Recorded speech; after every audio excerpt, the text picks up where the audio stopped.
Hi, and welcome to the Down to Finance podcast by Future Finance Group. We recently hosted our first time investor seminar, bringing together experts from lending, accounting, property, planning, and more. Across the night, there were plenty of sharp insights and real world guidance, so we're distilling some of the best moments for you here. This week's feature is Amie Tennant, our Director and Senior Mortgage Broker at Future Finance Group. Amie spoke about borrowing capacity, lending changes, and what first-time investors need to have in place before they begin. Without any further ado, here's Amie. So the question is tonight, how much longer do I have to go? So I have actually found out that I am due on the 17th, so I'm very excited to actually be here tonight, because at one point I almost thought I wasn't going to make it, which was really stressful. So firstly, just good evening everyone, and thank you so much for coming out on a Thursday night. It's great to see so many people curious, motivated and ready to learn about investing in property. I've spoken to a couple of people here tonight who already do have an investment property. Our goal tonight was obviously to try and educate a lot of first-time investors, whether that makes you, a rent investor, somebody that wants to continue living in their current rental and then use their, savings in order to build their portfolio.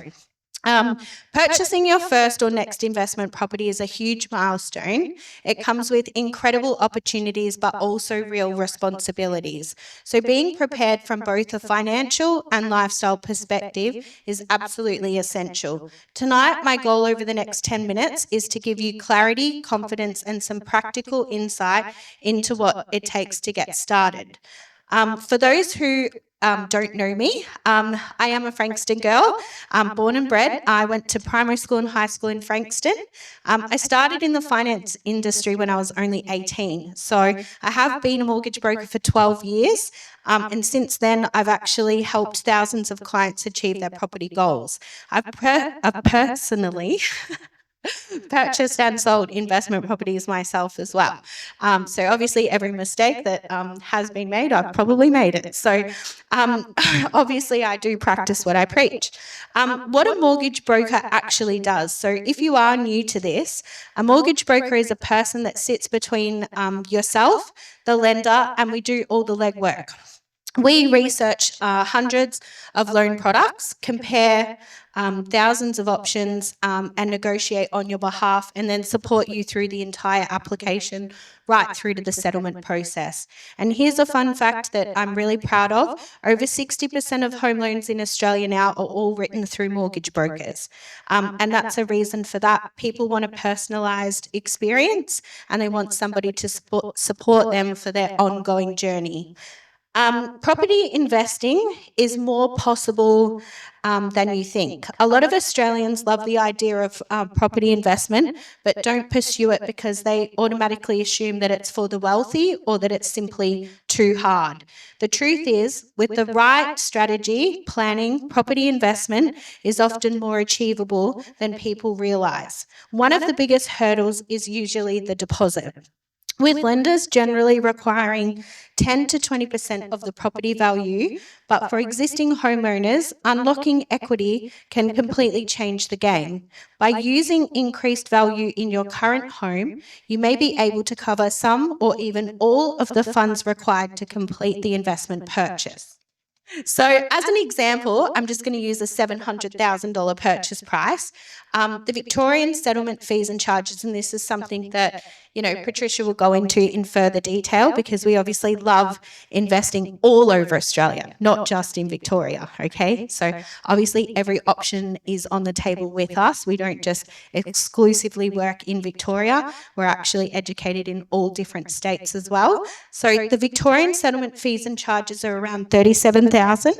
Then we need to come up with a 10% deposit, which is $70,000. And then we always allow a safety net, which is a buffer to cover the conveyancing, water and rates.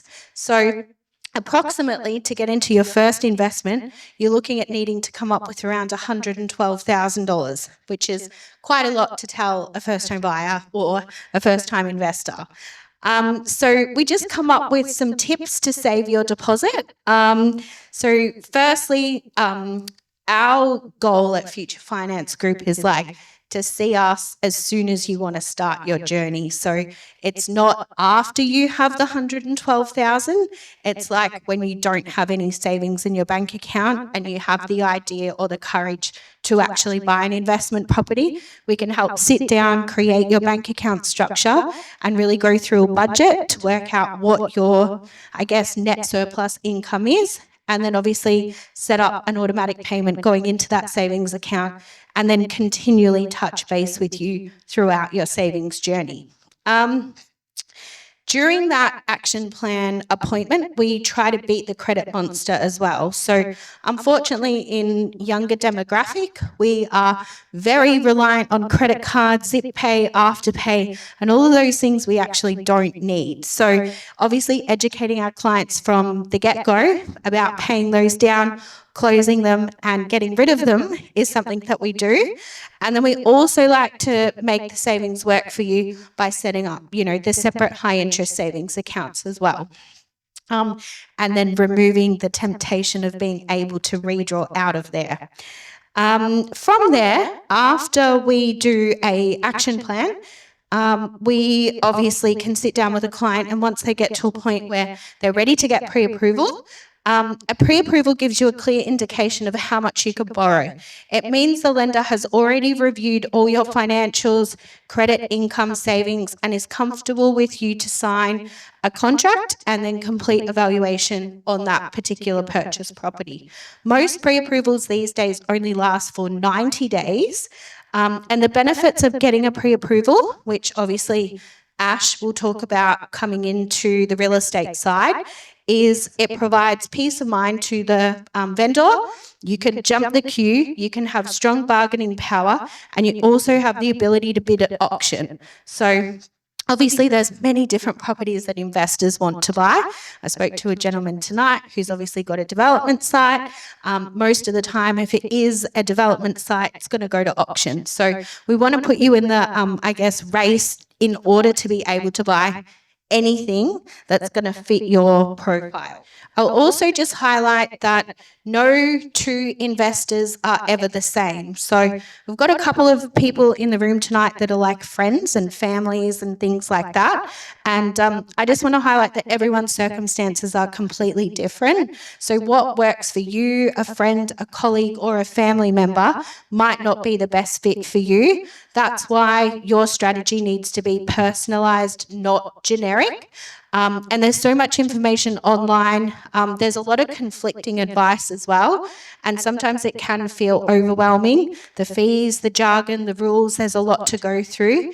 This is why I always recommend having your financial professionals work together so the strategy is aligned. And ideally, you want the team that covers financial planning, property strategy and investment advice, accounting and structuring advice, and wealth protection. So the team that we have here tonight obviously is like the perfect, pieces to your puzzle in order to, achieve the best financial outcome for you. Just wrapping up as a next step, I definitely encourage you to meet with one of our future finance group brokers so we can help build a personalised action plan. As I said, whether you're a rent investor, first-time investor, or you've already got a portfolio and you're currently being told that you're at your max borrowing capacity, we work with, 43 different lenders. So what one bank might tell you, another bank or another two banks could give you a completely different outcome. So I think it's really important that, working with us or a mortgage broker is just going to put all the options on the table, and then it's process of elimination. So thanks so much for your time tonight. I hope you get a lot out of our guest speakers, and I look forward to talking with you later about some questions. Thanks for joining us on the Down to Finance podcast. If you enjoyed this episode, follow along on socials and hit subscribe so you're always up to date. Just remember, nothing you hear here is personal advice. Everyone's circumstances are different, so have a chat with your broker or financial advisor before making any moves. And if you're unsure where to start, Future Finance Group is here to help you map out the right path. Catch you on the next episode. Thanks so much for listening.